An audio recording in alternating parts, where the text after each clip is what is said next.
Barberry. So we got a little collage here. Just wanted to show you how good they look. So we have Mini Maroon, which is a proven winner. That's a great looking plant. We really like it. Mini Saffron, the same thing. Very clean foliage, nice plants. They say that they are sterile, but they're not certified sterile. Okay, so remember that. They will not be recognized as sterile barberry in several states where there are barberry restrictions. The only one that we have that so far we've done very well on getting through the restrictions is Crimson Cutie and Lemon Glow. So those are really the only two in the entire country that have been certified. But they do say that these are sterile, but just be aware of that. And then Orange Rocket's been around for a little bit. We really like this one, you know, kind of an upright grower. Got a lot of interest to it. Bigger leaf, but it stays very clean. It's got great color. So some nice barberry there. Boxwood Green Gem. So this one's been around for a very, very long time. Slower grower boxwood, but look at that plant. Fantastic new growth coming out of it. You know, Green Gem's known for its dense habit, small leaf, easily trimmed into all kinds of shapes, hedges, little hedges, mini hedges, even animals, people trim them into different animal shapes. So very adaptable plants, still used out there quite a bit. So, and we got a good supply of them. It's been a little short over the last few years, but we've been able to build that up. Clethra Summer Sparkler. So this is a new one that came out in the Bloomables program. The really nice thing about it is it's kind of a game changer for Clethra. Clethra can be hit or miss in the landscape. You can get a couple good years out of it, and then it'll get some decline. It's tough to get going sometime. This one seems to be very aggressive, and it really flowers heavy when it flowers. You can kind of see there the photo. We're not there yet. This is a summer bloomer. Okay, so this one blooms in the heat, and it's extremely fragrant, lots of fragrance. You can't miss it. Where some of the older varieties are very sporadic when it's with its flowering, that's where this one was kind of a bit of a game changer. It is a white bloomer, okay, but I would expect we're probably about 2 weeks away. It's usually towards mid-July you start to see the flowers form, and more towards the end of July when you really start getting into the fragrant part. So the perfect time to get it out for anybody who's looking for a little bit of summer interest. Corylus contorta or contorted filbert. You know, this one's been around for a long time. You know, we do have these liners are a bit tricky out there in the market. So everybody's experiencing either feast or famine. So, but we were able to get some and grow a real nice crop here. You know, this is gets that corkscrewy kind of branching on it and the contorted leaf. Definitely a shrubby type of dude. But you know, we have a real nice crop, and we have 450 of them. So some grass. So just a couple grass we wanted to show you that we rolled on. Blonde Ambition. This is in the American Beauties program. Love this plant. We call it like the helicopter effect. Some people call it eyelashes. So, but it's very unique how it forms its seed pod, which seems to be fairly sterile. You know, it is a seed cluster or its bloom, but they don't tend to really self-seed that well. So that's good because we don't want plants getting out of hand, but very tough plant, very adaptable, you know, and it is a native. So it's a native plant. So real good looking crop there. And then Cheyenne Skies, we've been out of Cheyenne Skies for a little bit. We're back in. Okay. So we were growing these down in Columbus. This is a new crop. So they're just here and we're ready to go. So we got 800 looking real good. This is a plains type grass. So northern plains, also very adaptable, can handle dry conditions. probably not like a real wet grass. You don't want to plant this in heavy clay or where it could lay wet, but it will take the summer heat very well, which is kind of nice. And it's a very open bloomer. It's not a pluming type. It's an open plumer, kind of like same thing you would see from like grass seed or something like that. It would have kind of the same color, but great purples and greens and the foliage kind of mixed in. So it's a real nice plant. Ilex glabra strongbox. So you can see here, the guys did a great job finishing off this crop. We have 900 of these available. Proven Winners has Strongbox and Gembox. We just went with Strongbox. We had to pick one. We didn't need both. We felt for us, Strongbox just had a little bit better shape, a little bit lower to the ground, and fills out real nice. So great looking crop. Hopefully we can take advantage of that. Hydrangea Flare. So this is in the Bloom and Easy program. These are the 3 gallons here. You can see there, just in the tops, we're starting to get flower buds starting to form. Great time to start getting these out there. This is definitely a red bloomer. Really pushes out as it starts. It pushes white and then it doesn't fade to red, but it turns red really fast. So, and then you're going to have that red color for a very long time. So just now starting to see on most of these paniculatas, the buds and the flowers forming. Couple weeks away before we really start seeing colors. So especially if people want to get them in on their lots, perfect time to ship them next week, over the next couple of weeks. That way you don't damage the flower. All right, upright junipers. So jump into those.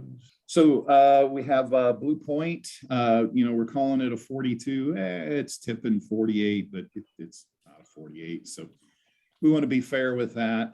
And then we have a 5 gallon on the Hetz columnaris. That's at 36. It's more towards a 42. But, it's the size difference with the pot too. It's a little bit smaller pot, squat pot. So we just want to make sure that we show the differences between those. They've been good sellers. So Cheryl's keeps moving them on as we have them. So these were some newly added ones after they're just popped out of a trim. We had to do a trim. You can see the trimmings there on the ground from a few weeks ago. So we're starting to get a little bit of new growth and starting to look good. So they're back on. Microbiota, Celtic Pride. So it's a type of Duscasata. It's really a selection out of Duscasata. So Duscasata is the standard one. Celtic Pride was introduced a long time ago by Pride's Corner, and then it was picked up in the Proven Winner program. So it's Proven Winner now. But the big difference between the two is it was selected for a little bit more disease resistance. We definitely see that here. It can still be susceptible to blights, but you got to overwater it. This plant does not like wet feet. It really likes to run dry.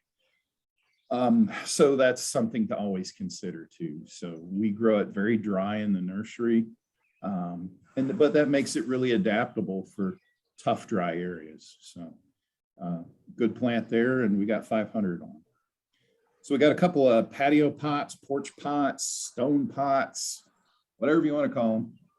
So if you look at the code, we got a couple different codes there, but the GRNT is granite, okay, and the deco is the same pot. It's almost the same thing. They're very similar. So great looking plants, ready to go. You can land it and they can put it right on their patio and enjoy it for the rest of the year, or take it and plant it. They're no more money than what our standard pot is. These were grown contracts. We still have them available and left. So see if you could take advantage of that. But just a real nice late addition to a garden center for sure, for some wow power. that Lonicera Thunderbolt, it continues to amaze us how well it does. It seems to be very adaptable. It takes shade very well, but it can also take full sun.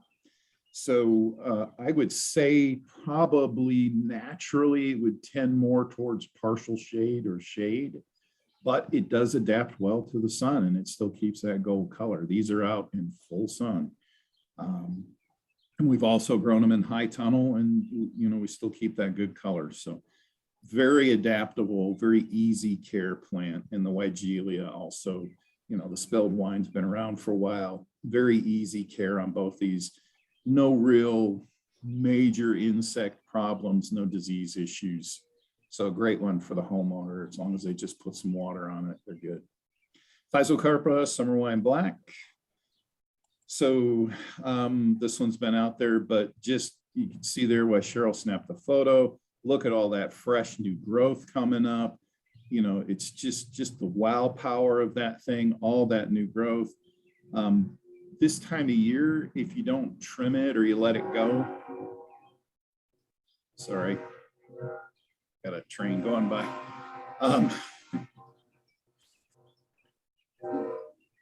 We had to open our windows up here because our air conditioning's out. So yeah, he really likes laying on the horn. So anyways, you can see here how full these are. Great looking color. Summer Wine Black is a little more compact than Summer Wine. So that's why it's always my pick. I really like it over the other one. You know, Summer Wine was the first one to come out, but Summer Wine Black always has nice foliage to it. It always looks a lot cleaner, a lot neater. So. All right, Plantness exclamation. So we still have these. We'd like to do a last push on these. We really got to get these moved pretty quick. So I'm not sure how many we had. We had about 300. Close that window. Sorry. And we got to close the windows here. So you can see here the size of it, how well it looks, how great it looks. We got another crop coming right behind it. So we really got to put the pressure on it to move them. You know, I think we've communicated that this was on the list that we really needed to move. We could work special pricing on. So if you got anybody that can use them, talk to Danny, and Danny can work with you on getting some good pricing on these to get them moved out. PJM Elites. So this crop here is really turning on. So this is a new crop. So Cheryl's going to start rolling big numbers. So we got 1,000 of these plants. You know, the old blooms are all out of there, been trimmed back, reflushed. Look at the size of them. You got some great sizing there, pushing that 15-inch. You know, great plant. This is a landscape staple, wholesaler staple. The guys did a great job growing the crop, nice and clean, got good color. Remember, it's an early bloomer. It's done. It doesn't bloom again. So this one blooms in April, and then it's done. So it's a one and done, but you know, it's one of those landscape plants that's a foundation plant, and we got a real nice crop. It's by Rare Rainbow Fizz. So we just want to show you these, how they're coming out of the trim. So these were trimmed. And what's really cool about this plant is when it breaks, it gets that nice red foliage, and then it will have like a neon pink bloom. So it's got multi-interest to it. So it's got multiple colors in the foliage, and then you get the bloom. So we're going to run a little short on candy corn, it looks like. We're trying to get more crops going on it, but we had a pretty good run on what we had. And it's also proving to be very difficult to propagate. To get a cutting, it's, you know, once we get the cutting, we're okay. It's proven hard to push a cutting. So we just wanted to take another look at this Rainbow Fizz, if you could use that to